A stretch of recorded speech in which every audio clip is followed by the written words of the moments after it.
సామెతల గ్రంథము 9వ అధ్యాయము 7, 8, 9 వచనాలు చూసినట్లయితే అక్కడ ఒక మాట కనబడుతుంది.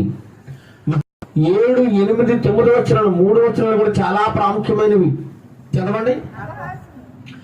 అపహాసకులకు బుద్ధి చెప్పువాడు తనకే ఎగతాళి చేసేవాళ్ళు, హేళన చేసేవారు, అవమానపరిచేవారు, వెక్కిరించేవారు, డైలాగులు, జోకులు వేసేవాళ్ళు, వీళ్ళందరూ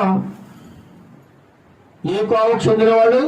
అపహాసకుల కోవకు చెందినవాళ్ళు. ఇలాంటి వాళ్ళకు నువ్వు బుద్ధి చెప్పాలనుకోరు, నీకు బుద్ధి లేదు తను.